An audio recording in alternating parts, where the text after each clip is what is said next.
بسم اللہ الرحمن الرحیم۔ میرے چینل پر خوش آمدید۔ کہانی کا آغاز کرتے ہیں۔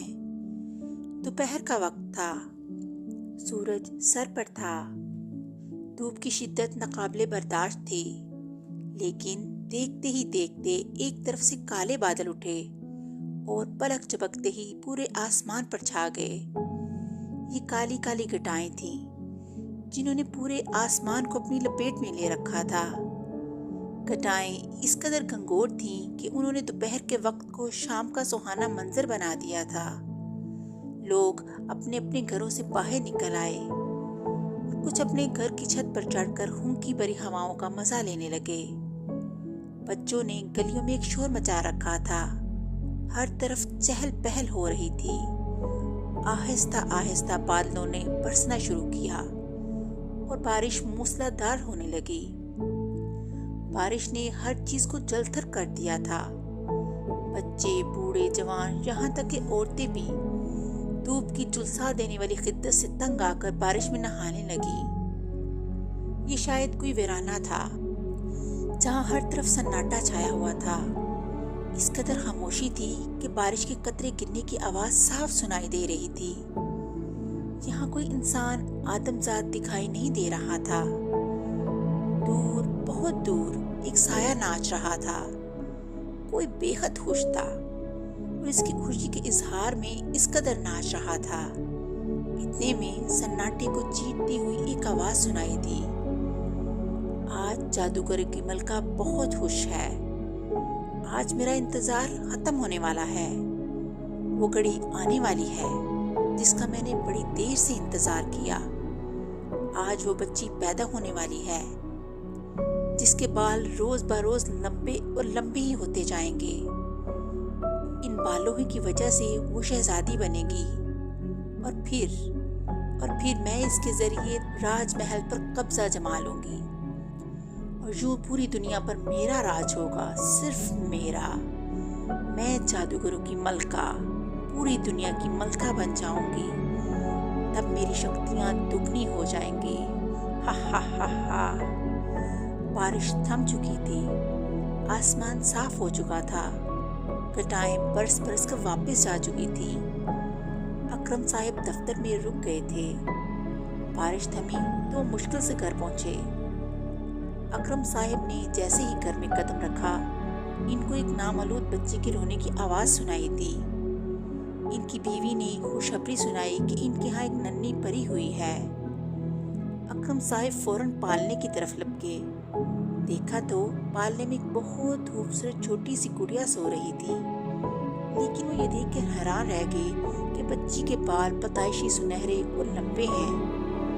اکرم صاحب نے بچی کو پیار کیا اور اپنی بیوی کی خیریت پوچھی۔ وقت گزرتا گیا اور بچی، جس کا نام لبنہ رکھا گیا تھا، پہلے بیٹھنے لگی، پھر پیٹ کے بل چلنے لگی اور پھر آہستہ آہستہ کھڑی ہونے لگی۔ یوں اس نے سہارا لے کر چلنا سیکھ لیا تھا۔ وہ 1 سال کی ہو چکی تھی۔ آج لبنہ کی سالگرہ تھی۔ جہاں دوسرے رشتہ دار سالگرہ میں آئے تھے، وہاں ایک اجنبی عورت بھی مہمانوں میں شامل تھی۔ وہ بار بار لبنہ کے بالوں کی طرف دیکھ رہی تھی۔ وہ مہمانوں سے باتیں بھی کر رہی تھی تو لبنہ کے بارے میں۔ اس عورت کی آنکھیں بہت موٹی موٹی تھیں جن سے مہمانوں کو ڈر آ رہا تھا۔ سب نے لبنہ کو پیار کیا، اس کی سالگرہ پر تحفے دیے اور اپنے اپنے گھر چلے گئے۔ سب سے آخر میں جانے والی وہی عورت تھی۔ اس نے آخری بار لبنہ کے بالوں کو چھوا اور دروازے سے باہر نکل آئی۔ اجی، یہ عورت کون تھی؟ میں نے تو اس کو پہلی بار دیکھا ہے۔ لبنہ کی امی نے لبنہ کے ابو سے پوچھا۔ مجھے بھی پتا نہیں وہ کون تھی، مجھے تو اس کی آنکھوں سے ڈر آ رہا تھا۔ لبنہ کے ابو نے بتایا، ہر سال اسی قسم کا واقعہ پیش آیا، یہاں تک کہ لبنہ بڑی ہو گئی۔ ایک روز وہ اسکول سے واپس آ رہی تھی کہ اسے راستے میں ایک عمر رسیدہ عورت ملی۔ اس عورت کو کسی کے سہارے کی ضرورت تھی۔ وہ حسرت بھری نظروں سے ادھر ادھر دیکھ رہی تھی۔ لبنہ کو اس پر بہت ترس آیا۔ لبنہ نے اس عورت سے پوچھا،